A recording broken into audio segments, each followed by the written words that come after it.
Boa noite, pessoal. Boa noite, pessoal. Nós estamos aqui dando início a esse fórum, acho que inédito, né? Febracan e SBA, mas dentro de um tema extremamente importante, né? Essa reforma tributária, eu acho que tem décadas que se fala de reforma tributária, ela finalmente saiu e saiu com várias novidades e complexidades. E aí eu acho que a gente precisa debater bastante para não tornar inviável o nosso trabalho, seja com PJ, seja pessoa física, seja cooperativa, porque acaba que você trabalha e deixa aí um percentual bastante significativo de impostos. Então, eu sou diretor da Febracan, estou aqui, a nossa diretoria está toda presente, a pessoa do presidente, doutor Rômulo e todos os demais colegas, e a gente vai conduzir aqui juntamente com o Pablo, da SBA. Pablo, pode se apresentar e dar o seu parecer. Uhum. Oi, pessoal, boa noite. Primeiro, agradecer muito a Febracan, né, esse webinar em parceria com a SBA e com a NGTA. E hoje nós vamos ter dois ilustres aí que estão trabalhando bastante aí com essa demanda. A gente já discute no NGTA a reforma tributária aí há já alguns anos, desde seus projetos iniciais. Depois nós discutimos a primeira fase e sabíamos que havia a segunda fase, né, que é o Dr. Argones e o doutor Cláudio vão elucidar para nós. E essa segunda fase finalmente chegou chegando, como a gente diria aqui na Bahia. E então nosso modelo, né, vamos nos apresentar a todos e as pessoas podem mandar perguntas aí pelo chat. Pelo chat não, vamos fazer eu acho que é pelo chat melhor, né? Pode ser que aí todo mundo vê. Podem mandar Né? perguntas pelo chat e a gente vai tentar, né? Eu, e Guinter e o Júlio vamos tentar ver as principais perguntas para fazer, tá bom? Então nós vamos começar com Com o Cláudio. O Cláudio, assim, a ideia da gente aqui é a gente fazer uma apresentação dos principais pontos e a gente realmente fazer depois um tira-dúvida, porque há muitos pontos, né, e tem muitas dúvidas. Então, claro que eu acho que nem todas as perguntas a gente vai conseguir responder, mas eu e o Pablo vamos selecionando aquelas que talvez tenham uma implicação maior para todas as pessoas que estão participando, e aí a gente no final faz esse apanhado geral. Então, Cláudio aqui é contador da Febracan, o currículo dele aqui vou colocar aí na apresentação, mas há muito tempo a gente já se conhece e ele trabalha junto com a Fabracan e algumas Copanet também, tem bastante experiência nessa parte de contabilidade da área de saúde. Com você, Cláudio, por favor. Boa noite a todos. Dr. Júlio já falou, sou Cláudio Delfino, sou contador da Febracan. Compartilhar agora uma tela para a gente dar início. Então, primeiramente, eu quero agradecer à Febracan e à SBA pelo convite, né, participar do Fórum Febracan SBA, onde a gente vai tratar aqui um pouquinho de reforma tributária e eu vou falar mais da primeira fase, vinculado diretamente às nossas Copanestes, às nossas cooperativas de anestesiologia, certo? Então, aqui, sou o Cláudio, o Júlio falou, sou contador, formado na Universidade Católica de Goiás, pós-graduado em Auditoria Contábil, Controladoria e Direito Tributário, sou sócio administrador da Consulto, assessoria contábil, sou contador da Febracan, de algumas Copanesh no Brasil, e temos aí uma experiência do nosso escritório, 24 anos, ligado diretamente no ramo da saúde. Somos 100% ligados ao ramo da saúde. Então, nesse primeiro slide aqui, a gente vai apresentar uma linha do tempo que iniciou lá com a primeira fase, né, com a emenda constitucional, 132 de 2023. Logo na sequência, tivemos a lei complementar 214 em 2025, aonde nela abrange lá uma vigência de início em 2026, com implementação até 8 anos, que em 2023 vamos finalizar todo o processo da primeira fase. Nessa linha do tempo, iniciamos aqui o projeto inicial da primeira fase, que em 2025, né, projeto piloto da CBS. 2026, que é o ano da gente, o próximo ano, vamos iniciar com algumas obrigações acessórias de IBS e CBS. 2027, iniciamos o processo de realmente começar a operação das cooperativas com o IBS e CBS, extinguindo o antigo PIS e COFINS. 2029, a gente inicia com a IBS, onde ela vai ali entrando a IBS e tirando algumas porcentagens do ISS que está dentro da IBS. 2030, mais uma porcentagem de ISS, 31 e 33, extingue-se realmente o ISS e torna-se a IBS. Então, essa é a nossa linha do tempo de todo o processo que vai finalizar e realmente vai entrar 100% IBS e CBS.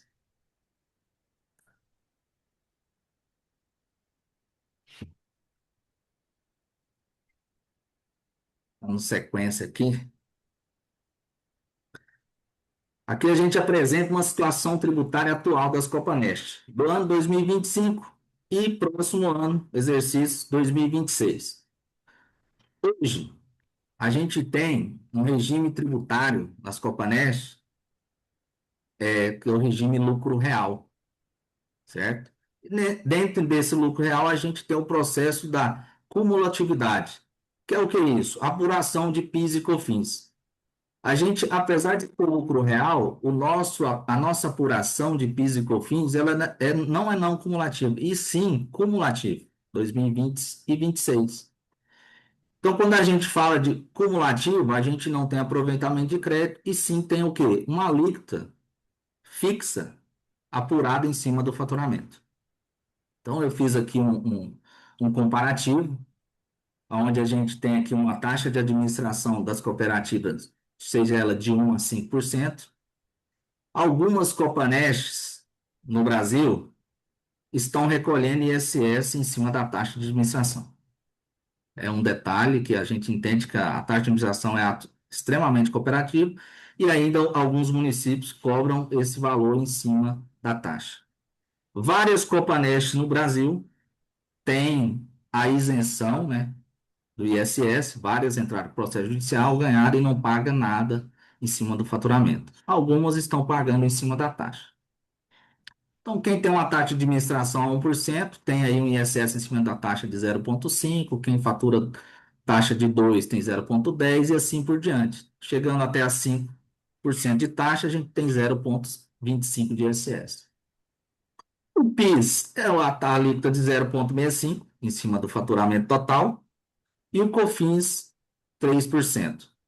Então, a gente apura-se aí uma alíquota hoje, o exercício 2025, e também no próximo exercício 2026, que quem fatura uma taxa de administração de 1 a 5, ela tem uma alíquota efetiva de 4,7, chegando até a 4,9. Então, esse é o nosso cenário atual e é o cenário que a gente vai seguir para 2026.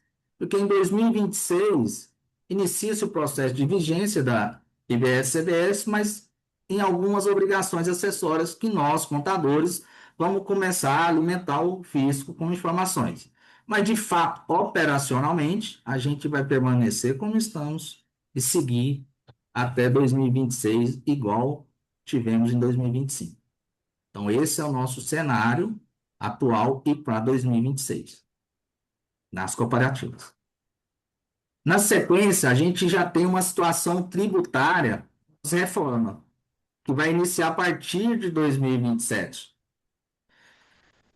Então, hoje, no mesmo cenário de taxa de administração a 1, chegando até a 5, que tem cooperativa que tem taxa realmente de 1%, e tem cooperativa que tem taxa de 5%. A partir de 2027, não temos mais a cumulatividade que eu falei anteriormente. E assim a gente trata com a não cumulatividade a partir de 2027. O que é isso, Cláudio? A não cumulatividade, a gente apura débitos, mas a gente também apura créditos. E na parte do cooperativismo, da legislação que vai seguir adiante, a gente também tem que a cooperativa pode ter adesão à alíquota zero. Então, se a gente fatura honorários 100% para os convênios, para os órgãos, e a gente repassa 100%, a nossa base no não cumulativo vai ser zero, certo? Então, PIS e COFINS, a partir de 2027, para a cooperativa, não temos mais um cenário excelente a partir de 2027. Se a gente aderir à adesão à alíquota zero, também vamos ter a alíquota zero, mas não vamos tratar de créditos. Então, no cenário, a partir de 2027, o que que a cooperativa vai ter? Somente vai cobrar a taxa do cooperado. A taxa de administração vai tocar toda a cooperativa, ela vai apurar lá o seu resultado e levar para a Assembleia para fazer as destinações.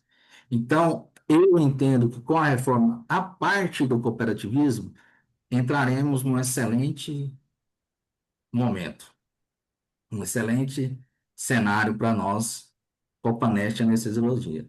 É uma observaçãozinha que eu coloco, é o fim da bitributação, onde a gente tem o PIS e COFINS na cooperativa e também nos grupos, quando fazem os repasses para as PJs. Então, aqui a gente observa uma variação, né, de redução de alíquota, que quem tem uma taxa de 1, uma redução de 3,70% em cima do faturamento. E quem tem uma taxa de 5, uma redução de 3,90%.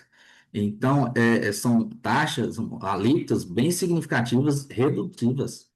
Então, para o cooperativismo, é um momento excelente. A reforma veio para a gente sair daquela coisa de processo de PIS e COFINS, como que é, tem que pagar, não tem. Então, com a reforma, a gente não tem mais isso. A gente já põe uma pedra em cima dessa história e vamos seguir adiante.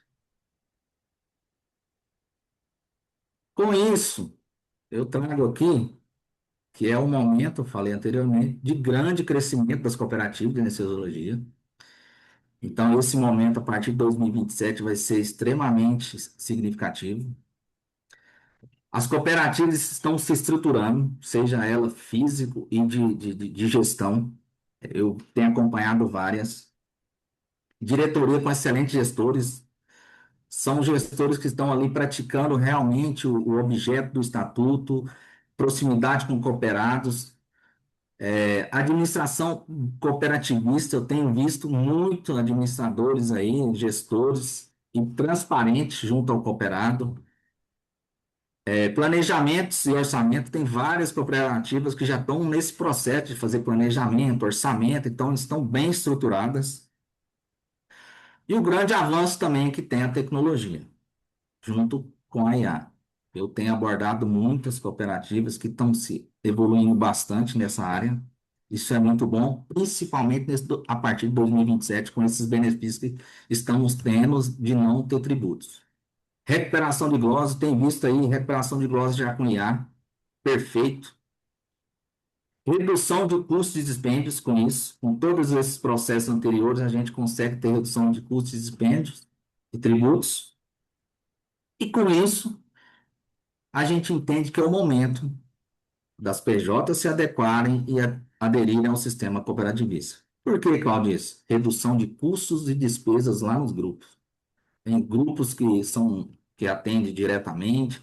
Então, esse momento, com cooperativas grandes, organizadas, gestão, redução de custo, essas PJs agora é o momento de se aderir ao cooperativismo e passar todos esses custos, esses dispêndios do grupo para a cooperativa fazer gestão, que ali vai ter só a taxa para fazer essa gestão toda administrativa, né, e cuidar dos honorários, recebimentos, recursos de glosa.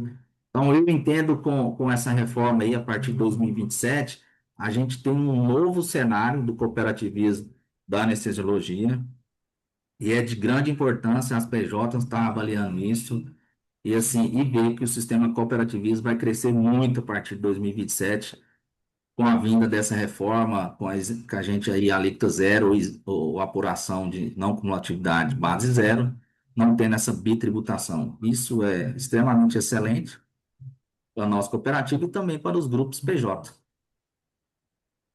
Então, isso, foi a minha parte da primeira fase que eu trouxe para vocês com relação ao cooperativismo da anestesiologia, certo? Perfeito, perfeito, Cláudio. Obrigado pela apresentação. Fica aí que podem aparecer alguns questionamentos para você. E passa a palavra para o doutor Adriano Argoni, advogado da Febracan e de algumas Copanestes, né, doutor Adriano? Gostaria que você se apresentasse e iniciasse a sua apresentação. Pronto. Boa noite a todos. Deixa eu compartilhar a tela assim, aqui que Cláudio liberar para poder compartilhar. Cláudio, desconecta aí o compartilhamento, por favor, para poder. Sim, sim. Pronto. Ok? Ok, sim, eu estou compartilhando minha tela.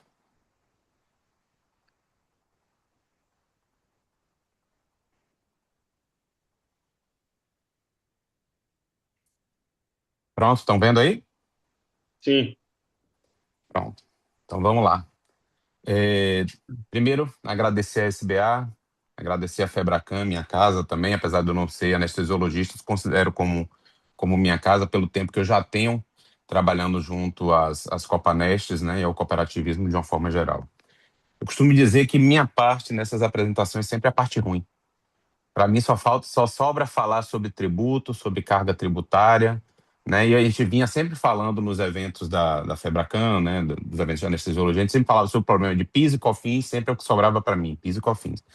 E agora com a reforma tributária, né, eu acho que é o tema que eu mais tenho falado ultimamente, né? Fico brincando que a gente não consegue nem terminar uma ligação, responder uma mensagem que já aparece mais quatro perguntando, né, sobre reforma tributária, o que é que faz, o que é que não faz para poder não sofrer com aquela incidência, né? E vejo, né, o que é um lado bastante positivo, que os médicos têm tido uma preocupação muito maior do que outros empresários de outros ramos com relação à reforma tributária, tá?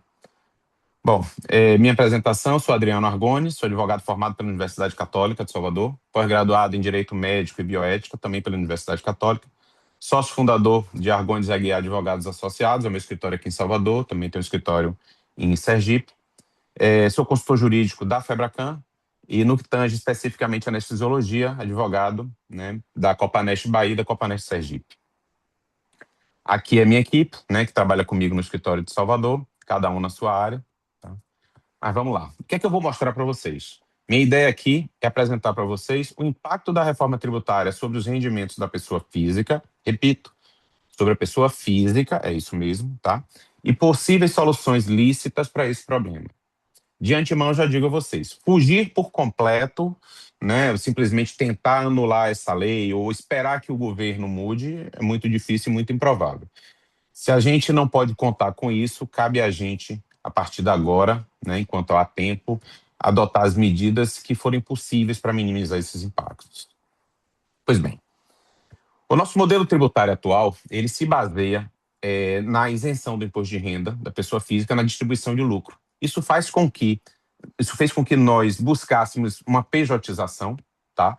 E a partir daí concentrar o faturamento na PJ para que ele possa ser repassado aos sócios a título de distribuição de lucro sem incidência de tributos. Vocês sabem que para uma PJ repassar resultados para vocês, ou ela vai repassar como prolabore ou como distribuição de lucro. O prolabore, né, a depender do valor, sofre incidência do imposto de renda e da contribuição previdenciária.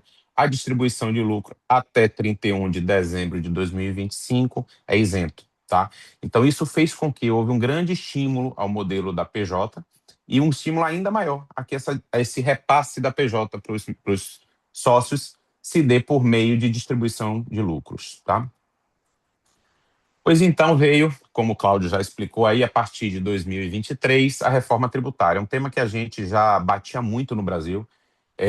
Outro dia, Jedson até me encaminhou uma música, eu dei muita risada, que o nome da música é Manicômio Tributário. É engraçadíssima essa música, depois pesquisem que vale a pena, né? Mas é a mais pura verdade, tá? A legislação tributária brasileira é uma loucura, é um manicômio mesmo, tá? E efetivamente a gente precisava passar por uma reforma. O que não quer dizer que a gente precisava sofrer o que estão querendo impor de sofrimento a gente numa reforma como essa. Pois bem, a reforma teve duas fases, tá? Eu vou só falar isso, já que está na apresentação. A primeira fase, que é a parte sobre a produção e consumo, né, veio com a Emenda Constitucional 132 de 2023, depois a Lei Complementar 214, tem vigência a partir de 2026, com implantação em 8 anos. Cláudio já falou isso para vocês no início da apresentação. Tá? E agora, recentemente, veio a segunda fase da reforma tributária, através da Lei 15.270 de 2025, e que já com vigência a partir de 1º de janeiro de 2026. Ok?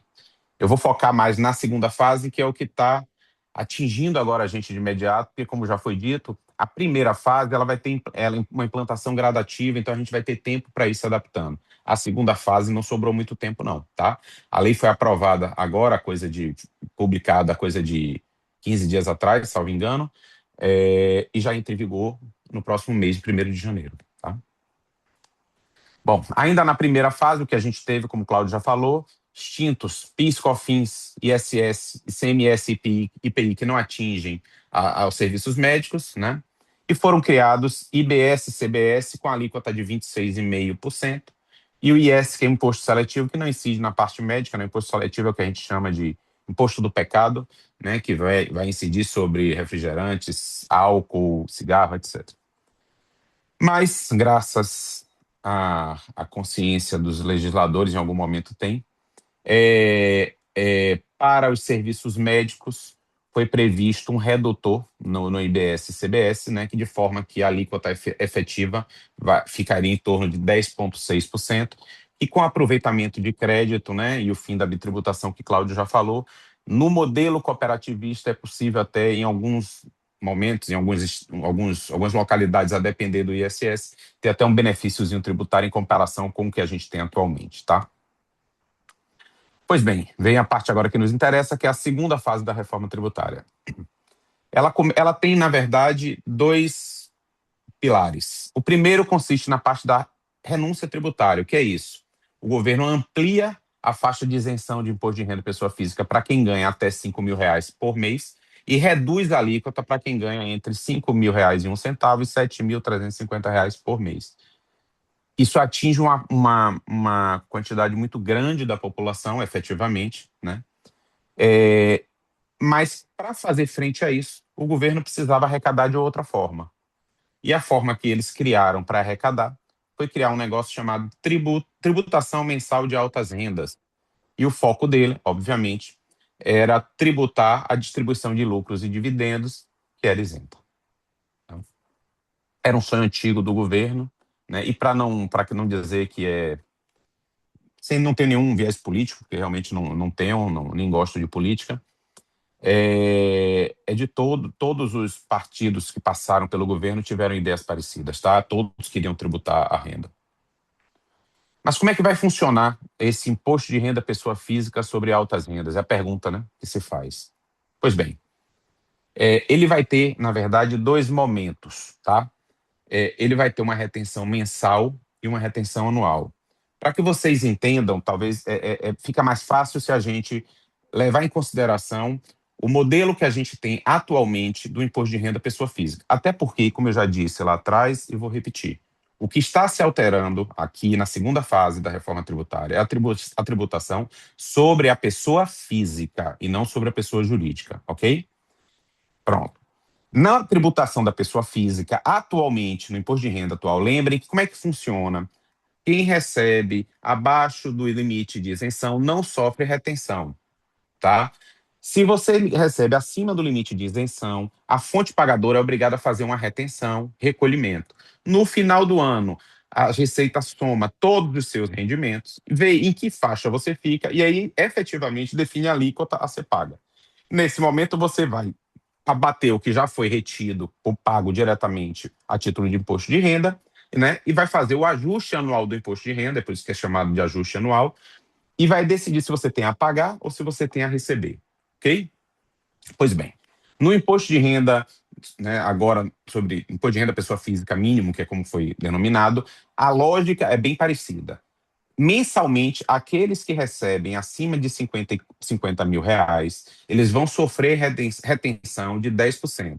Essa é a única obrigação que incide sobre a empresa. A empresa é obrigada a reter 10% do valor e fazer o recolhimento para a Receita Federal. Não significa dizer que vocês estão pagando 10% de imposto de renda, porque o cálculo da alíquota só vai se dar ao final do exercício, tá? Mas neste momento, mensalmente, há uma retenção de 10% e recolhimento pela fonte pagadora, tá? Nesse momento também são vedadas todas as deduções de base de cálculo. Eu trouxe aqui, para vocês verem o dispositivo, como é que ele vai ficar. E é interessante a gente ler para a gente entender. A partir do mês de janeiro do ano calendário 2026, tá? Então, a partir de 1º de janeiro, o pagamento, creditamento, emprego ou a entrega de lucros e dividendos por uma mesma pessoa jurídica a uma mesma pessoa física residente no Brasil.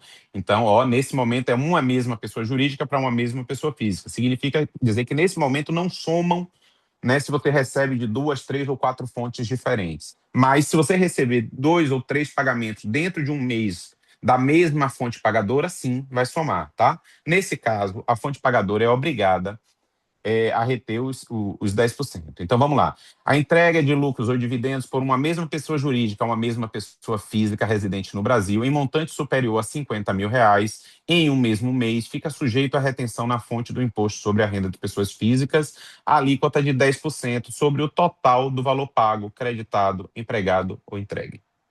Ok? Então, recebeu acima de 50 mil dentro de um mês, retenção de 10%. Pronto. Mas assim como acontece no imposto de renda pessoa física atualmente, eu disse a vocês, a apuração efetiva, ela não é mensal, ela é anual. E como é que vai funcionar? Ao final do exercício, somados todos os rendimentos da pessoa física, aqueles que superarem R$600 mil ficam sujeitos a uma alíquota a ser definida de forma progressiva até 10%. Tá? Então, ela inicia em 600 mil e um centavo, na verdade, e vai até 1.200.000, quando passa a ser 10%. A partir daí é 10% para todo mundo. Tá? O dispositivo que foi criado diz o seguinte: a partir do exercício de 2027, observem que lá era o exercício de 2026, porque era mensal. Aqui é o exercício de 2027. Por quê? Porque se refere a tudo que foi recebido durante o exercício de 26. Então, a partir do exercício de 2027, ano calendário 2026, a pessoa física cuja soma de todos os rendimentos recebidos no ano calendário, eu vou repetir, todos os rendimentos recebidos no ano calendário, não é só distribuição de lucros, são todos os rendimentos recebidos no ano calendário, seja superior a R$600 mil, fica sujeito à tributação mínima do imposto sobre a renda das pessoas físicas nos termos deste artigo. Ficou claro? Pronto. E como é que a gente vai calcular a alíquota? A lei trouxe uma formulazinha para a gente calcular. Então, a alíquota, na verdade, é igual a renda total, rendimento total, dividido por 60 mil menos 10.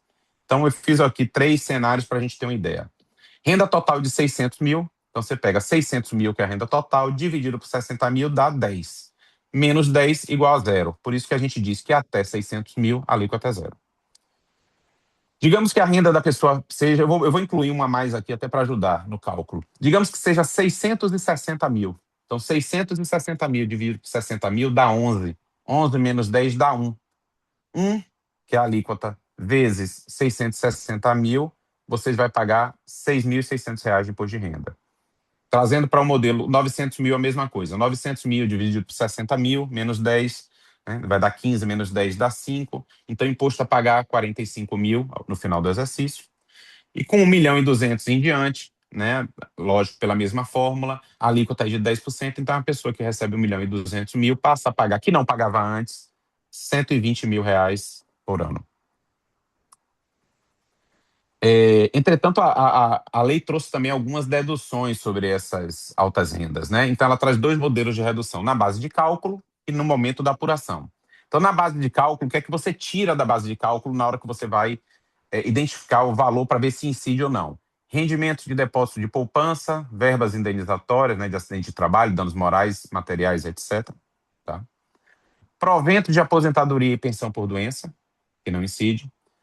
Rendimento de títulos e valores mobiliários isentos do imposto de renda, exceto os rendimentos de ações e participações societárias, mas inclui aí, né, como para dedução na base de cálculo, LCI, LCA, etc. Tá? Todos estão ali na lei e a gente pode depois pesquisar e ver individualmente, de acordo com os investimentos que vocês fazem, qual é possível, qual não é, mas aí eu acho que é uma análise que a gente tem que fazer individualmente depois, porque senão acaba atrapalhando todo mundo, né, para tirar dúvida individual. O outro momento da dedução é na apuração, tá? No momento da apuração do tributo, de quanto você vai pagar, você vai poder deduzir o que você já teve de imposto de renda de pessoa física pago na apuração anual, né? Normal, o imposto de renda que vocês já pagam, aquele valor vai ser deduzido na apuração. O imposto de renda retido na fonte, incidido sobre o imposto de renda da pessoa física mínimo, é esse que eu falei, né? A retenção mensal, que você sofre se superar R$ 50.000. O imposto de renda da pessoa física já pago de forma definitiva, né? E o redutor de imposto de renda da pessoa física mínimo, quando cabível, também as hipóteses estão na lei, tá? Então é possível ter algumas deduções para poder reduzir o valor a ser pago. Agora imagine, você vai deixar de... O que é que vocês vão deixar de fazer, de viajar, de comprar, de presentear a sua família para poder dar conta desses 10% que o governo está criando a partir de 2026? Multiplique isso por 5, 10, 15 anos de trabalho. Tem solução, Adriano? Tem. Pelo menos para minimizar. E a solução passa, obviamente, por um planejamento tributário. E aí é importante que vocês entendam o que é planejamento tributário e os riscos que se corre quando faz um planejamento tributário, tá? Então vamos lá. Planejamento tributário é o quê? É um conjunto de ações estratégicas lícitas e coordenadas que visam a redução legal da carga tributária, carga fiscal, de uma empresa ou indivíduo. Ele envolve o estudo minucioso da legislação para escolher as opções mais vantajosas do ponto de vista tributário, garantindo a conformidade legal e otimizando os resultados financeiros. Ok? Então, o planejamento tributário é um estudo feito por um tributarista, por um contador, de forma a enquadrar o contribuinte, seja pessoa física ou jurídica, no melhor modelo tributário. Nada mais é do que isso, tá? E o planejamento tributário, ele pode ser entendido de duas formas. Ele pode ser entendido como elisão fiscal ou como evasão fiscal. Qual é a diferença? Elisão fiscal é um planejamento tributário lícito. Por quê? Porque ele respeita a realidade fática e busca, a partir dessa realidade, do que efetivamente acontece na situação do contribuinte, ele busca o melhor enquadramento à norma, tá? E qual é a diferença para a evasão fiscal? A evasão fiscal é uma prática ilícita que consiste em distorcer ou falsear a realidade para permitir um enquadramento artificial à legislação que permite a redução da carga tributária. Então, qual é a diferença de elisão e evasão fiscal? A primeira é lícita, a segunda é ilícita. A primeira é lícita porque ela respeita a realidade fática, a segunda é ilícita porque ela distorce ou falseia a realidade de forma a criar um enquadramento artificial. Pois bem, então vamos lá. Esse é o modelo básico que a gente tem hoje de recebimento. Eu não incluí aí a cooperativa, mas ela pode estar inserida aí entre a fonte pagadora e a PJ, tá? Então a gente tem a fonte pagadora, que paga as PJs médicas, onde vocês, né, são sócios, tá? Ali na PJ, em geral, a gente paga os tributos, tá? Eventualmente, quando tem uma estrutura operacional, faz pagamento de salário, etc. Mas, enfim, você paga os tributos e tenta distribuir para os sócios o máximo possível a título de distribuição de lucro. Por quê? Porque é isento. Tá? Então, é um modelo muito simples que a gente concentra tudo numa PJ e distribui para os sócios como distribuição de lucro. Ok? Para fazer frente a essa alteração da legislação tributária, a gente vai ter que incluir nesse cenário um novo personagem que é a holding. Tá? Uma holding de participações. Por que isso, Adriano? Por que eu tenho que incluir essa holding? De onde é que surge essa ideia? É porque a lei, como eu disse a vocês e já frisei em alguns momentos, ela alterou a legislação tributária no que tange ao imposto de renda da pessoa física e não da pessoa jurídica. Ela disse que a partir de 1º de janeiro de 2025, incide imposto de renda pessoa física mínimo quando uma PJ repassa para uma pessoa física a distribuição de lucro, a partir de 50 mil mensal, 600 mil anual. É isso que ela fala. Ela fala pagamento de pessoa jurídica para pessoa física. E por que a holding não sofre essa incidência? Porque ela é uma pessoa jurídica. O que eu estou fazendo é simplesmente colocando uma holding no meio do caminhão para que o dinheiro saia da fonte pagadora, passe pela cooperativa, chegue na PJ de vocês e, ao invés de sair direto para o sócio pessoa física, ela transite numa holding para só depois chegar ao sócio. Ah, Adriano, mas se a PJ repassa para a holding 100 mil e a holding pega esses 100 mil e repassa para o sócio pessoa física, vai incidir da mesma forma, né? Não vai adiantar nada. Verdade. Mas a ideia é justamente que essa holding possa servir como um filtro. Na holding, você vai poder enxugar o lucro a ser distribuído. Como é que a gente vai fazer isso? A gente vai lançar despesas que tenham relação com essa holding, tá? Então, o que é que eu posso lançar? É qualquer coisa, eu posso chegar e jogar ali na holding, qualquer despesa e deduzir? Não, não é assim. Porque se a gente começa a jogar despesa também de forma artificial, de forma é, descontrolada, sem nenhum tipo de cuidado, o que você está fazendo é uma evasão fiscal, tá? Então, a gente tem que fazer de forma consciente e de forma responsável. O que é que eu posso jogar de despesa na holding? Tudo que tenha relação com o funcionamento da holding. Então, perguntas que geralmente aparecem. Adriano, é o clássico. Minha maior despesa é cartão de crédito. Eu posso jogar na holding? A resposta é: depende. Por que depende? O seu cartão de crédito, pessoa física que você contrata, que ganha suas milhas, não sei o que, você simplesmente pega esse cartão e joga para a holding pagar, isso não pode, tá certo? Isso daí você está fazendo distribuição de lucro disfarçada. Assim não dá. Ah, mas eu posso então solicitar um cartão de crédito da PJ e usar? Pode. A PJ pode, essa holding pode ter um cartão de crédito. E eu posso usar? Pode. É despesa da holding? A princípio, a presunção é que sim, é despesa da holding. Então, a holding pode pagar esse cartão e deduzir? Sim. Em princípio, sim. Ah, mas dentro desse cartão de crédito, eu posso fazer qualquer despesa? Preferencialmente, despesas que guardem relação ou que você tenha como justificar para a Receita Federal, que estão relacionados com o funcionamento da empresa.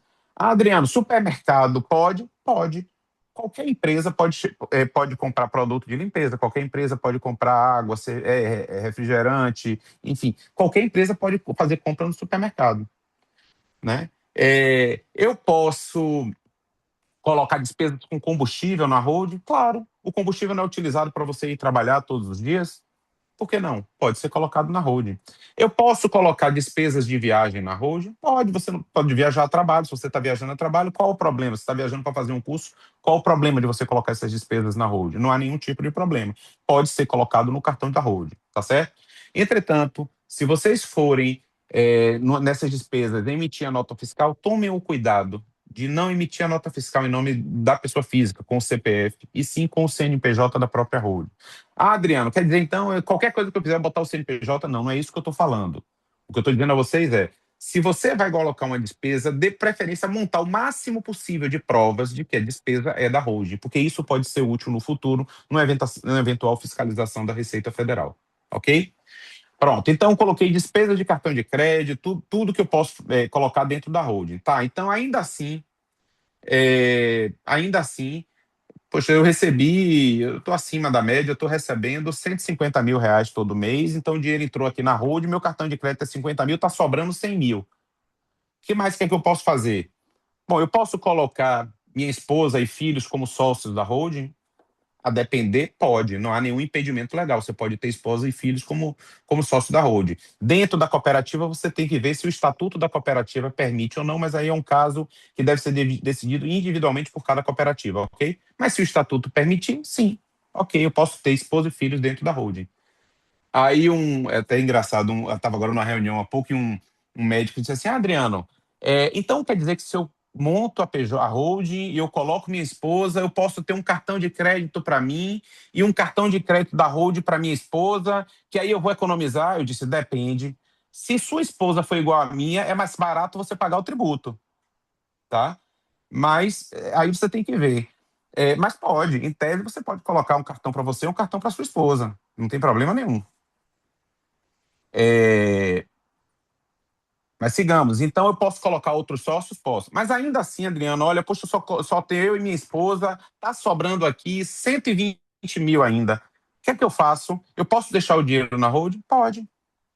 Eu posso fazer investimentos pela holding? Pode. Eu posso comprar imóveis na holding? Pode, sem problema nenhum. A holding pode ser utilizada da mesma forma que qualquer outra pessoa jurídica. Ok? Então eu posso utilizar essa holding para esvaziar o lucro, eu posso incluir outros sócios na holding para distribuir esse lucro, eu posso acumular patrimônio nessa holding, tudo isso pode ser feito. Agora, vocês devem ter um cuidado. Ah, Adriano, eu vou colocar minha esposa e 3 filhos na holding para dividir esse dinheiro entre todos. Ok, você divide esse dinheiro entre todos. Aí você pega, entrega o dinheiro aos filhos, no dia seguinte você vai tirar da conta do filho e usa para aquisição de patrimônio próprio. Seu filho, quando virou sócio, ele passa a declarar o imposto de renda de forma pessoal, né? Ele passa a ser contribuinte, deixa de ser dependente. Aí você pega esse dinheiro que está na conta do seu filho, traz para sua conta, pessoa física, e você aí sai fazendo investimento. Resultado, você vai declarar para a Receita Federal que recebeu 40 mil por mês, ou seja, 480 mil no final do ano, e seu patrimônio saiu de 3 milhões para 5 milhões. Como é que explica? Tá? Então, a gente pode fazer tudo isso. Agora, a gente tem que tomar os cuidados, tá? Para não deixar rabo solto, né, que a gente chama, para não deixar ponta solta, porque a Receita Federal, ela já há algum tempo, ela trabalha com cruzamento de informação. Tá? A Receita Federal não tem braço e nem vai, do nada, sair fiscalizando individualmente cada um dos contribuintes, pessoas físicas. Não é esse o objetivo, ela não vai fazer. Quem é que vai ser fiscalizado pela Receita Federal? Nos casos em que, ao cruzar a informação, a Receita Federal identificar inconsistência. Então, vou dar um exemplo. Cartão de crédito. Você pega, bota a PJ para pagar o seu cartão de crédito, tá? Aí você declara como se esse cartão fosse pago pela empresa, mas o banco está declarando que quem pagou foi você, pessoa física, porque o titular é você. Automaticamente está na malha. Você pega e bota, vou botar a escola de meus filhos na empresa, vou botar a hold para pagar. O dinheiro pode ter saído da hold, não tem problema nenhum. Mas o contratante da escola é você. A escola vai declarar para o imposto de renda que quem pagou a ela aquele valor da mensalidade, anuidade, foi você. Não foi a hold. Esse daí vai cair em malha. Então, assim, tudo é possível fazer com cautela e com cuidado, mas mais do que fazer, atentem para que não deixe ponta solta, porque é aí que a pessoa pega, tá? Eu não estou estimulando ninguém aqui a sonegar, eu não estou estimulando ninguém aqui a jogar despesas aleatórias na PJ, não é isso. Eu estou apenas dizendo que quem for fazer, e cada um vai saber o risco que quer estar disposto a assumir, que tome cuidado, porque a forma que a Receita Federal fiscaliza é essa, ok? Pronto. E aí vem uma outra pergunta que é muito comum também, né? Porque muitos de vocês já ouviram falar de hold patrimonial, né? Então, onde você pode acumular patrimônio, e agora eu estou falando de hold de participações. Adriano, qual é a diferença? As duas são empresas, ok? As duas são holdings. A grande diferença está na finalidade dessa holding. Por que é que eu digo isso? Uma holding patrimonial, ela é constituída com o objetivo de acumular e salvaguardar patrimônio. De uma forma geral, você recebe o dinheiro vem para a pessoa física, é um dinheiro limpo, você coloca na patrimonial para proteger esse patrimônio, ok? Isso é uma holding patrimonial. E uma holding de participações, a holding patrimonial, ela não participa de outros negócios de uma forma geral, tá? Porque se ela participar, ela fica exposta. O objetivo é que ela não participe apenas para acumular e salvaguardar o patrimônio. A holding de participações, diferentemente, o objetivo dela é participar de outros negócios. Significa dizer que ela é uma empresa exposta do ponto de vista ao risco tributário, né, ao risco trabalhista, ao risco empresarial. Então, o que é que acontece? Significa que ela não pode ter patrimônio? Não. Ela pode ter patrimônio, mas este patrimônio, numa holding de participações, ele é um patrimônio exposto. Em que nível? No mesmo nível que o patrimônio na pessoa física atual. Ok? Então, eu posso ter? Pode, mas é como se você estivesse acumulando esse patrimônio na pessoa física. Por quê? Porque se ela está participando de uma empresa e essa empresa tem um débito tributário, ela é sócia, ela responde pelo débito. Ok? E todo esse patrimônio que está ali na holding também responde. Então, apenas para que não haja confusão, porque o nome holding, a holding de participação é uma coisa, tem uma finalidade. A holding patrimonial é outra e tem uma finalidade diferente. Elas podem conviver, inclusive, você pode ter as duas, caso queira, tá? Mas evitem trazer patrimônio da pessoa física para a holding de participações, porque não faz sentido fazer isso. O objetivo é tirar da holding e trazer para a pessoa física e, eventualmente, depois levar para patrimonial, ok? Pronto. E quais são os riscos de um planejamento tributário ou do não planejamento tributário, né? Do não planejamento ou de um planejamento mal feito?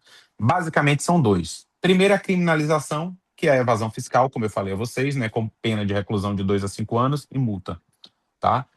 E a segunda é que a cobrança da diferença do tributo aquecida de multas, né, de penalidades, multas, juros, etc. Vocês sabem que se você não paga um tributo, quando a Receita vem cobrar, ele pode estar já multiplicado por 2, 4 ou 5 vezes, depende, porque a Receita tem 5 anos para fiscalizar. Então, às vezes, você faz toda a operação em 2025, a Receita Federal vai lhe pegar lá em 2029. Só que esse valor todo vai ser corrigido de 25 até 29, fora as multas de infração. Então, vira uma bola de neve efetivamente, tá? Então, fazer planejamento tributário sim, mas com cuidado, com parcimônia e com responsabilidade. E aí eu vou deixar aqui alguns pontos importantes, algumas dicas, né?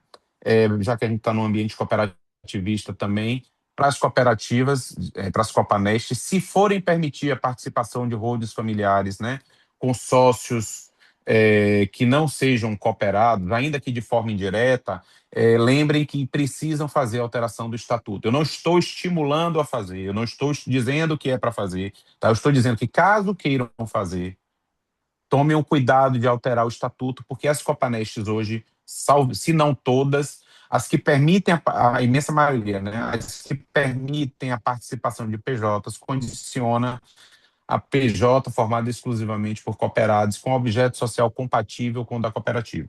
Então, se forem fazer isso, tomem o cuidado de alterar o estatuto da cooperativa, né, para que permita esse planejamento tributário por parte dos cooperados. Para as pessoas jurídicas de vocês, tá? Avaliar a distribuição estratégica de lucro acumulado até 2025 para aproveitar a janela de isenção. O que isso quer dizer, Adriano? Você pode ter uma nota fiscal emitida em 2024, 2023, com glosa, ou que não recebeu, ou que está na justiça aguardando esse pagamento, né? Se você quer utilizar esse valor antes, né, da vigência da lei, você precisa fazer uma ata, né, de sócios, fazer uma assembleia de sócios, gerar uma ata, identificando esse lucro acumulado e destinando esse lucro para ser distribuído nos próximos 3 anos, da forma que vocês destinam, da forma que vocês decidem na Assembleia. Com isso, a gente consegue evitar a incidência desse novo tributo sobre esses valores. Entendam, não dá para a gente inventar lucro e distribuir. Eu estou falando para quem tem lucros acumulados, ok? Aí vocês têm que conversar com o contador para ver no balanço se tem efetivamente ou não, se é viável ou não fazer essa ata. Reavaliar regime tributário. Por que eu digo isso? Porque se vocês vão fazer holds ou não, o tipo de regime da empresa muda, porque, por exemplo, empresas que estão no Simples, né, no Simples Nacional, elas não podem ter sócios PJ e nem podem ser sócias de outras PJs. Então, se forem fazer isso, tomar o cuidado de avaliar o regime tributário primeiro da empresa para não haver desenquadramento caso esteja no Simples Nacional. E para as pessoas físicas, elaborem seu planejamento tributário, sentem com o contador, com o advogado, com calma, façam planejamento tributário, tirem todas as dúvidas, tá? E saibam o risco que estão dispostos a ocorrer, tá? Você pode fazer um planejamento tributário mais agressivo, com um nível de risco maior, você pode fazer um planejamento tributário mais conservador, com nível de risco menor, tá? E ainda assim também ter um benefício. O importante é que vocês saibam exatamente o risco que estão correndo quando tomam qualquer medida em sede de planejamento tributário. E a outra coisa não só façam planejamento, parece simples, né, a gente dizer isso. Meu sócio costuma dizer, Adriano, o óbvio também precisa ser dito, né? Não adianta só elaborar o planejamento tributário e não implementar. Elaborem e implementem, senão não adianta de nada, certo? E aí vai uma frase que eu acho legal, que é o seguinte: quem planeja tem futuro, quem não planeja tem destino. Aí vocês escolhem se vocês querem futuro ou se vocês querem destino, tá? É o que eu tinha para falar, muito obrigado. E aí eu fico à disposição de vocês para tirar as dúvidas. Adriano, muitíssimo obrigado, excelente palestra.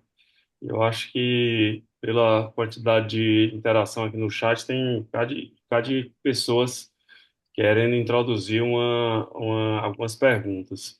Eu vou deixar já uma aqui para deixar mais claro. Essa tributação sobre o rendimento a partir de 50 mil, quando você passa, ele vai jogar os 5%, 7% até 10% sobre o valor total, não é sobre o valor que ultrapassar os 600 mil? Na verdade, a tributação não é sobre os 50 mil mensal, sobre 50 mil é uma retenção, né, e recolhimento pela PJ, fonte pagadora. A tributação efetivamente é sobre os 600 mil, que a tributação é anual, como eu expliquei.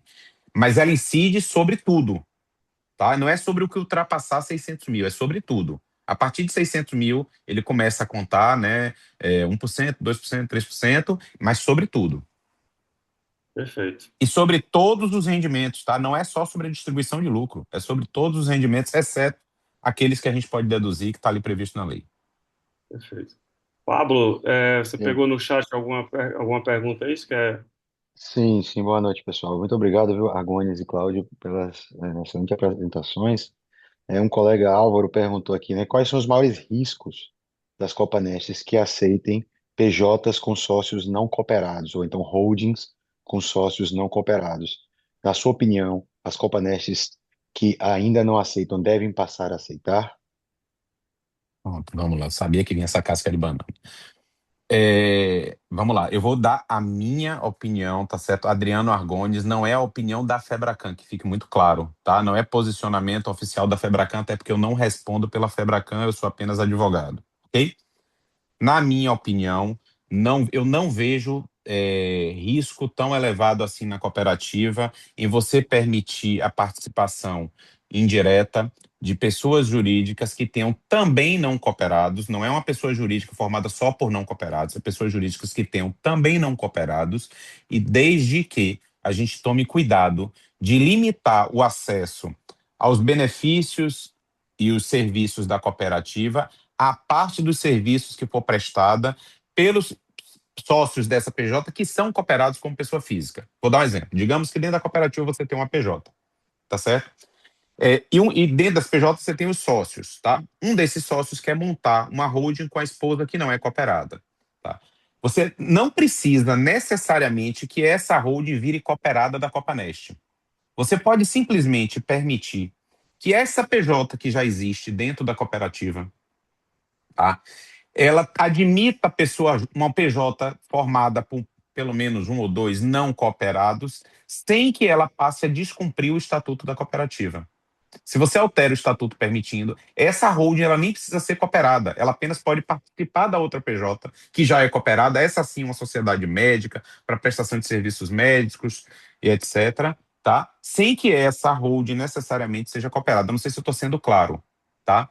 O cuidado que a Sim, gente tem que ter é alterar o estatuto, né? E simultaneamente prever lá no estatuto também que quando se tratar de PJs cooperadas, os serviços disponibilizados pela cooperativa e os benefícios disponibilizados ficam restritos ao uso pelos sócios que sejam cooperados como pessoas físicas. Com isso, a gente acaba aquela discussão de um terceiro que não é cooperado utilizando da cooperativa, etc.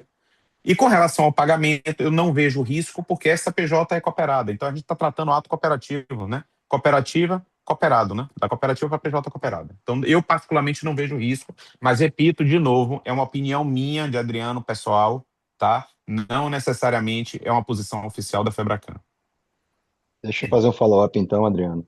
Vamos dizer aqui os dois cenários, né? Então, minha cooperativa decidiu só se relacionar com anestesista. Ela decidiu, ficou com medo, etc.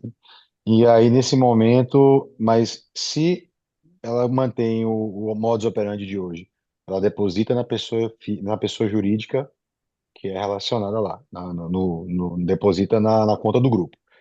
O grupo pode mandar para um holding dos seus sócios e esses sócios não terem esposas, filhos, etc.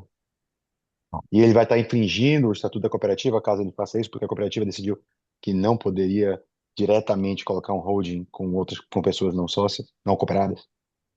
Pronto. Se a cooperativa mantém a regra explícita no estatuto de que é proibido a participação de PJs que não sejam formadas exclusivamente por cooperados, pessoas físicas ou não, né? Mas formadas Uhum, exclusivamente por cooperados, não há possibilidade de uma holding que tenha pelo menos um não cooperado ser cooperada da cooperativa. E se essa holding, mesmo não sendo cooperada da cooperativa, entrar na PJ atual de vocês, essa PJ passa a descumprir o estatuto da cooperativa, porque ela passa a ter um uhum, cooperado, um sócio não cooperado. uhum. Nesse cenário que você está colocando, a única forma da PJ repassar para essa holding não cooperada seria através de uma nova prestação de serviço que implicaria numa bitributação.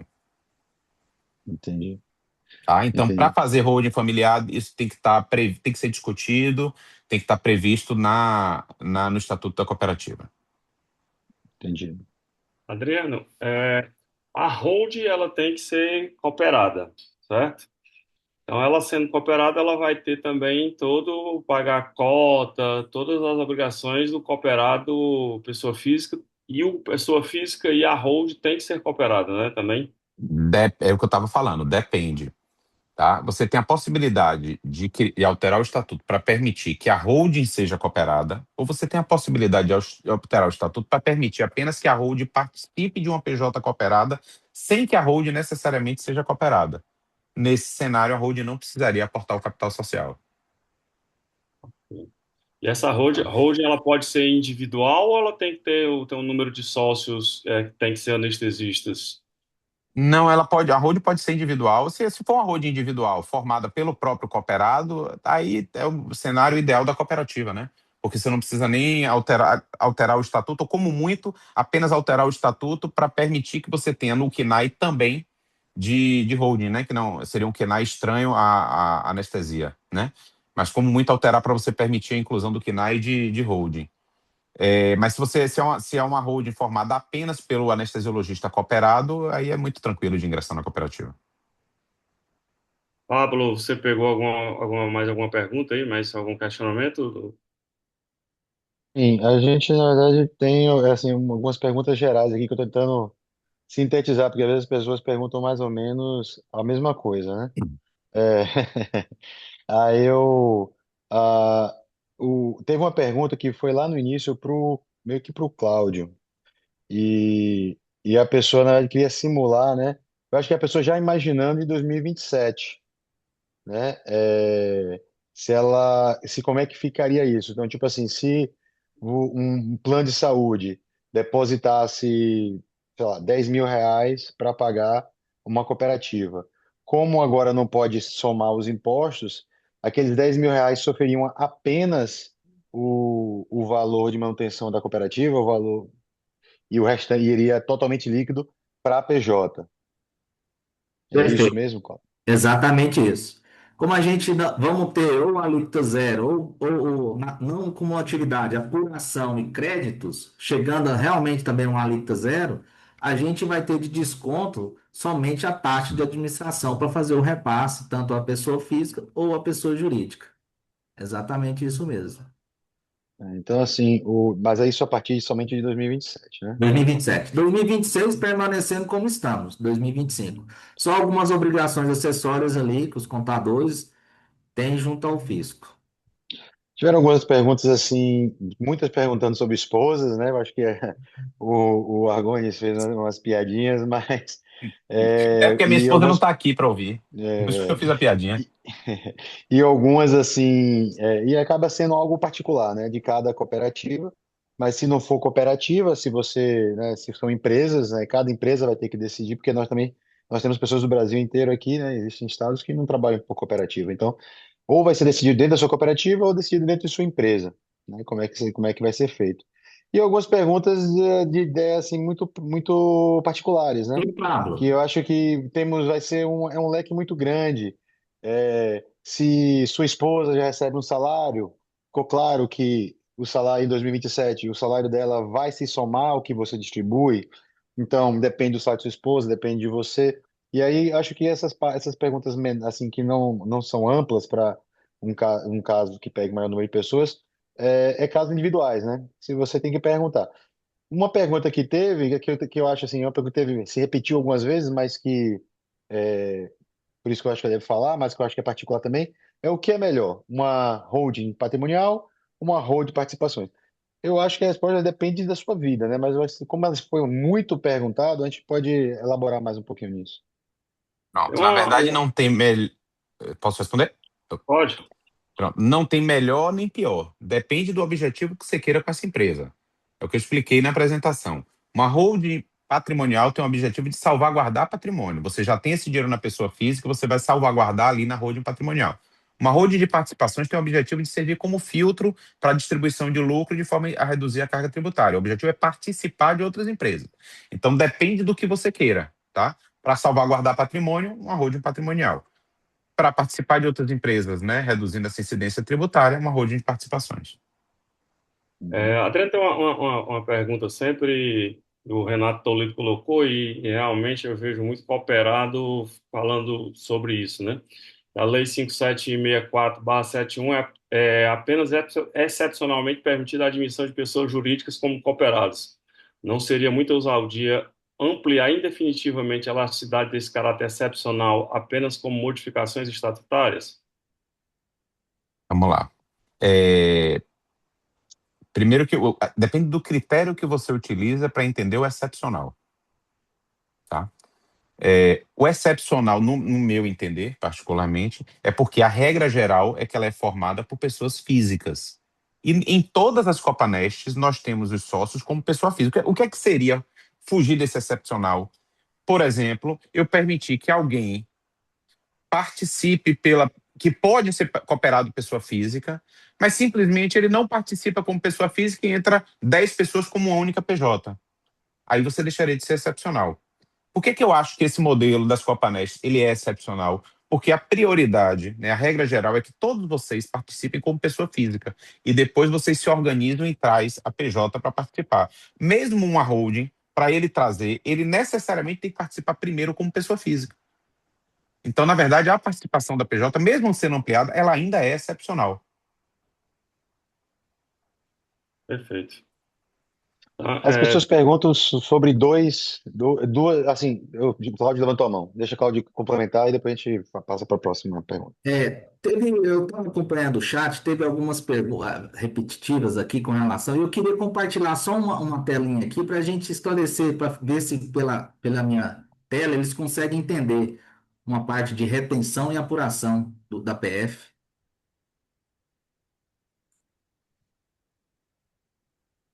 consegue compartilhar aí, Adriano? É Ou, Cláudio, seu não é Cláudio? Cláudio. Consegue ver a tela? Sim, O doutor Adriano apresentou, né, a parte de retenção e apuração, né, sobre os 10% lá de dividendos. Aqui na minha apresentação que eu tive fazendo também para algumas empresas, aqui eu apresento o seguinte: a gente tem duas situações, igual o doutor Adriano falou: retenção mensal e apuração. Então, aqui, ó, nesse cenário aqui, onde a gente vê que um profissional recebe um dividendo de 50 mil, ele não vai ter retenção alguma, correto? E correto. anualmente também somando zero. Na apuração anual, permanece 600 mil, alíquota zero, nada a restituir. E a gente vê que no cenário acima de 50, a gente começa a ter, se tem um faturamento, igual ele falou, de 50, 62 mil, a gente vai ter 10% de retenção em cima do total. O Júlio fez essa perguntinha, não é só da diferença? Não. Retenção mensal é ali 10%. Então, se ele tem um rendimento ali de distribuição bruto de 62, ele vai ter uma retenção de 6.250. Anual, isso vai sair dele retido ali mensal, no ano, 75 mil. E quando a gente leva esse rendimento acumulado para apuração do imposto, o débito dele apurado, na verdade, é 18. Então, esse rendimento retido na fonte, ele vai ter uma restituição de 56 mil. Então, a gente vê aqui um cenário que acima de 50 até 100, se for somente uma fonte, a gente tem no final uma restituição. E a partir de 100 mil, lógico, 10% em cima de tudo, ele não restitui nada. Então, esse aqui é um comparativo onde ele pode ali fazer um planejamento, né? E na seguinte, é uma coisa muito importante que os grupos devem estar atentos, pessoal de gestão administrativa, principalmente financeiro. A gente tem que entender que quando é retido, se apurou, fez o fechamento do grupo, vai passar um valor de 55, tem que reter na fonte 5.500 e repassar só o líquido para ele, de 49.500. Então, isso aqui é muito importante, chegar no contador já retido certinho e feito o repasse líquido. Porque essa retenção vai ter que sobrar o dinheiro no caixa do grupo para pagar no mês seguinte o DARF da retenção. Porque se chegar no contador uma distribuição de 70 mil, um exemplo, sem retenção, entende-se que aquele valor é líquido e o contador vai fazer um cálculo onde vai chegar num valor bruto. Então, isso aumenta sua carga de retenção e o valor bruto de retenção. Então, aqui eu vejo que no cenário ali do financeiro das PJ é muito importante o financeiro estar ligado nessa parte de fazer a retenção mensal. Isso falando de uma fonte pagadora, né? Então, é isso. Dessa forma aí, Cláudio, Adriano e os colegas, quando chegar, você produz até 50 mil, chegou a 50 mil, para de trabalhar. E a partir daí é só para pagar imposto. Tem Claro, mais algum? lembrando que o médico tem três fontes. Uma ele recebe 40, na outra ele recebe 45, e na outra ele recebe 50. Quanto que ele vai sofrer de retenção mensal? Zero. Es- As três fontes estão abaixo de 50. Mas no ajuste, somando aqui, vai dar mais de 100 mil. Vezes 10 ele vai pagar uma pancada, um DARF de 130 mil do ano. Então é muito importante estar nisso, fazer um caixa, mesmo não tendo três fontes que não vai ser retido, fazer um caixa, aplicar o dinheiro e esse recurso lá no final você paga o DARF, ainda sobra uma rentabilidade. Então é muito importante, como o doutor falou, planejamento tributário. A reforma veio para ver o planejamento tributário tanto de PJ quanto de PF. E isso ao mesmo tempo. As duas trabalhando ao mesmo tempo. Você viu mais algum questionamento, Pablo? Muitas pessoas, voltando àquela pergunta que Argones achou difícil, né? Porque é a parte dos riscos dos holdings nas cooperativas, né? E aí o colega pergunta assim, a cooperativa tem relações com o SUS, né? Tem contratos com o SUS. Aumenta qual é o aumento de risco que existe? O que você colocou assim bem claro, o risco que a cooperativa tem se relaciona com pessoas jurídicas diversas, né, que existem todos os tipos de pessoas nesse mundo, é um risco semelhante ao que ele tem participando com holdings com pessoas não anestesistas, né? Então ele pensou assim, como mitigar isso? Para fazer um jurídico, um holding com participação com quinais diferentes, ele está preocupado tem umas duas perguntas aqui preocupadas com o risco da cooperativa em aceitar holding com PJ, com pessoas fora da cooperativa. Não sei se a pessoa pensa assim, vai que apareça aqui um holding, se a pessoa pode ser uma pessoa fora, será que um holding faz uma parceria com um hospital, com uma clínica? Existe risco de usar a cooperativa para favorecer um segmento de uma clínica ou uma coisa assim? Pronto, vamos lá. Eu até acho que foi até uma pergunta de Márcia fez aí, com relação, porque acho que ela dizia que o, o cooperado tem que exercer a mesma atividade da cooperativa, né? A PJ cooperada teria que exercer a mesma atividade da cooperativa. Como é que poderia entrar a holding, na verdade, na cooperativa?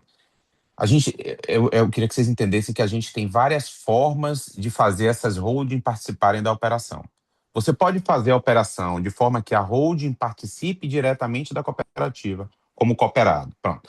Nesse sentido, para você fazer dessa forma, você vai ter que ampliar, abrir um pouco mais a cooperativa, né, para permitir, além do sócio não cooperado, pessoa física, diretamente numa empresa, né, você vai ter que, dentro dessa holding, ter dois KNAIs. O KNAI de anestesiologia, tá? E o KNAI de holding não financeira, ok? Então, essa é uma das formas. A outra forma que eu trouxe para vocês era de que essa holding não participaria diretamente da cooperativa, mas tão somente como sócia das empresas que já participam da cooperativa. Nesse caso, o fato dessa holding ter KNAI de holding e não ter KNAI de anestesia não interferiria em nada, tá certo? Porque esta holding, ela não será cooperada, ela vai participar de uma PJ cooperada, ok? Então, todas aquelas exigências de cooperado, de que tem que ter objeto compatível e tal, seriam, na verdade, para a PJ da qual a holding está participando, tá? Com relação ao risco, especificamente para o SUS, eu não vejo risco maior, como eu disse a vocês. O risco que essas holdings de participação vão correr é semelhante ao risco que vocês correm como pessoa física hoje, tá? Do ponto de vista do contrato da cooperativa com o tomador de serviço, que pode ser o Estado, a União, o município ou um privado. Então, nesse sentido, o risco é parecido ao que vocês têm atualmente, tá? O outro risco que aí vocês devem considerar é dentro da holding, como vocês gastam dinheiro, como vocês investem ou como vocês enxugam o lucro, que aí sim, aí esse risco é individual. Cada um assume o risco do tamanho que está disposto. Ok. Não sei se ficou Teve claro aí. uma, teve uma outra pergunta no Q&A, E eu acho interessante também que a pessoa fica preocupada com CLT ou com salários. Eu acho que talvez o Cláudio comentou isso. Então, a partir de 2027, né, ou seja, apuração 2026 para 2027. Então, se eu tenho um salário lá, se eu sou um EBSER e ganho X acima do teto e pago 27,5 já de pessoa física na EBSER. E, sei lá, então vamos dizer que eu ganho 15 mil, pago tudo, 27,5, né, sobra 10 mil de salário lá todo mês. E aí, minha PJ me distribui 40 mil, 41 mil. Eu passei R$ 1.000 de 50. Ou eu passei R$ 1.000 e vou pagar 10% no final do ano, ou no final do ano, ou essa parte que já deduziu 27,5 está livre. Não vai contar Vamos lá, na base vamos de lá. cálculo. Primeiro, o salário, ele conta na base de cálculo, mas ele utiliza a retenção que você teve de imposto de renda da pessoa física nesse salário para dedução também. Então, ele conta o salário, mas conta o que você já sofreu de retenção na dedução, ok? Com relação a se passa ou não dos 50 mil, veja bem, o que a lei fala é a mesma fonte pagadora repassando para a mesma pessoa física 50 mil, a mais de 50 mil no mês. No caso, a EBC está pagando o salário de, sei lá, de 10 e a outra fonte está pagando 41. Então, você não está passando de 51, não está passando de 50 mil numa mesma fonte. Então, você não vai sofrer a retenção mensal, mas os dois vão somar lá no final do exercício na apuração anual. Sim. Então a pessoa, na verdade, vai fazer o cálculo do líquido dela mais Não o é do líquido, dividendo. não, é do bruto. Não, É do não, bruto, tá? desculpe, não, do líquido da EBSER. Porque Não o é do EBSER já líquido, tem não, é do bruto, do, deve bru- ser. do bruto. Ela vai considerar o bruto, todos os rendimentos, e vai Uhum. deduzir o que sofreu de retenção do imposto de renda lá na EBSER. É. Então vai tirar os 27,5 da EBSER e aí você vai ficar Isso, sobrando, então vai ficar sobrando assim, e o que veio vai se somar e se passar, tira 10. Inclusive somado com o que você recebeu da EBSER. Mesmo você tendo pagado. isso. Mesmo você tendo pagado.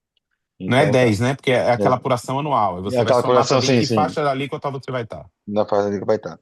E é uma pergunta minha agora, Argones, porque é um exemplo aqui da gente na Bahia, né? Na Bahia, a Copanest, eu acho que ontem, né, votou que não participará de holdings pessoas não anestesistas. Qual é a sua Isso. opinião sobre os anestesistas aí então, que não poderão mais fazer um holding colocando seus familiares, suas esposas, seus filhos? O que é que eles devem fazer? Não fazer holding, assumir e pagar logo? É, fazer um holding e guardar esse dinheiro lá, para quando se aposentar virar uma patrimonial? O que é que a gente deve fazer? Vamos lá. A utilização de esposa e filhos é apenas uma ferramenta a mais que você pode inserir na holding, mas não se limita a isso, tá? O fato de você poder lançar despesas na holding já ajuda muito do ponto de vista tributário. Então, se você abre uma holding, mesmo com um anestesiologista sozinho, mas ele lançando despesas ali naquela holding, enxugando o lucro, já ajuda muito, tá? No caso da Copa Neste Bahia, a decisão foi no sentido de que só podem participar da cooperativas holdings formadas exclusivamente por anestesiologistas, tá? E cujo objeto social seja compatível com o da cooperativa. Você vai admitir holdings dentro da cooperativa, mas ela tem que ser formada exclusivamente por cooperados, e o objeto social primordial, primeiro, porque você pode ter dois, três, quatro, quantos quinais quiser. O KINAI principal vai ter que ser serviço de anestesiologia, e você vai, nos demais quinais, você vai poder incluir o de holding ali para poder participar. Lembrando que quando você tem empresa cujo KINAI é prestação de serviços médicos, né, de uma forma geral, ela é obrigada a ter inscrição no CREMEB, ela é obrigada a ter RT, pagar a taxa, né, do Conselho Regional de Medicina, tudo isso. Mas é uma decisão de cada Copanest, tá? É importante que fique isso bem claro. Perfeito. A gente já passou até do horário, já 15 minutos. Tem mais algum questionamento? Pablo, ou fechou? Vamos abrir para os palestrantes, né, falarem. Pessoal, desculpe, é de desculpa primeiro, que realmente foram muitas perguntas, né? Nós chegamos a passar de 200 participantes, com muitos interagindo. Tentamos fazer uma síntese aqui. A aula fica gravada, né, no setor da Academia SBA, então vocês podem voltar depois, algum slide que vocês gostaram, vocês podem rever lá. E a discussão, exemplos particulares, né? Tipo, eu e minha esposa ganhamos tantos, eu invisto em previdência privada, etc. Aí são coisas particulares, né? A gente pode até dentro do NGTA, se for algo que uma demanda muito grande, né, mandando e-mails para a gente, etc. Então, a gente pode até dentro do NGTA, da SBA, trazer exemplos, né, o que fazem com a reforma tributária e previdência privada, reforma tributária e outras coisas para poder darmos dicas para os colegas, né, de como passar para frente aí, ou reforma tributária e investimentos dentro de holding. A gente tem muito para conversar, mas são assuntos específicos e particulares que a gente pode fazer no momento futuro. Então, eu acho que a gente pode abrir aqui para nossa bancada de palestrantes aí para comentários, perguntas e comentários finais. Então, deixa eu começar. Só vou aproveitar, então, esses 1 minutinho, 2 minutinhos, só para aproveitar e responder duas perguntas que estão aqui abertas aleatoriamente, que são bem diretas. Posso passar o dinheiro de uma holding de participação para uma holding familiar, desde que essa holding familiar seja sócia da holding de participação? Sim. Do contrário, a forma de passar é mediante ou doação ou mediante prestação de serviço, né? Então aí tem que ver porque pode incidir de tributação. E o segundo, doutor, se recebemos dinheiro de outras fontes em PIX, somará no bruto total? Lembrando que aí a questão não é financeira, é contábil, ok? Então o problema dessa transferência de recursos, ela é contábil muito mais do que financeira. Você recebe o PIX, mas se você não emitiu nota fiscal, não, esse dinheiro possivelmente não vai aparecer. Ok? Então não é o que você recebe em PIX, mas quanto você recebe de distribuição de lucro, é valor contábil. Fora isso, eu queria agradecer a oportunidade, me colocar à disposição de vocês sempre, para o que eu puder ajudar, tá? Eu sempre franqueei aí meu telefone para quem quiser. Juro que estou tentando responder em tempo real o mais rápido possível, mas nesse momento realmente eu não estou conseguindo dar conta, porque o volume está muito grande. Mas está aí à disposição, o que eu puder ajudar, estou sempre à disposição de vocês, tá? Muito obrigado pela oportunidade, pelo convite. Guinter, Claro, é o Guinter. Bom, manda a tua obrigado, mão. pessoal. Bom, primeiramente eu queria agradecer demais aí a SBA e a Febracan, essa cadeia de união eterna que a gente sempre tem com eles, parceiros de longa data, do dia a dia do anestesista. Nós tivemos esse é uma discussão e uma dúvida que gera na cabeça de todo médico, mas principalmente de grupos de anestesia e por que não dos cooperados, que no fundo, a especialidade é a mesma. Eu só queria colocar um ponto bem simples aqui. Essa nossa conversa hoje, ela está aberta para sócios e não sócios da SAESP, desculpa, da SPA e das regionais. Nós tivemos um pico aí de 192 pessoas online. Isso daí é fantástico, porque de fato mostra a preocupação e a essência desse problema e a essência dessa situação. Eu estou como coordenador nacional do Núcleo de Gestão do Trabalho do Anestesista, que é o NGTA, que nós temos o nosso diretor de defesa profissional, o Dr. Jedson, que ali eu tenho certeza que ele vai acabar me sucedendo na palavra aqui, e a gente trabalha toda quarta-feira, toda última quarta-feira do mês, e nós já tivemos aí o Dr. Adriano presente logo quando iniciou essa conversa da reforma tributária. Lembro que o Pablo brilhantemente coordenou esse webinar, e o doutor Adriano veio com inúmeras situações, e naquele momento ainda era um tanto quanto embrionário, hoje é uma realidade para nós anestesistas. Então, eu só gostaria de agradecer, e lógico, não posso esquecer o doutor Rômulo, que teve a sensibilidade e fazer com que essa cadeia de união pudesse prosperar. Então, isso para a gente é fantástico. Como o Pablo falou, fica na Academia SBA, e dizer que anestesia somos todos nós, a palavra anestesia é única, independente se a pessoa está dentro ou fora da sociedade, isso para a gente é fantástico. Eu estou como diretor de defesa profissional da SAESP nesse momento, temos aqui vários integrantes, Márcio Matsumoto e todos os outros, que não só eles que fazem parte do NGTA, mas São Paulo é um estado que tem mais quase 7.000 anestesistas, dos quais 3.800 estão todos dentro da SAESP, e a gente sabe que quando se fala em anestesia, fala para todos, para os 7.000 no estado de São Paulo e para os mais de 30.000 anestesistas no Brasil aí no chapéu SBA.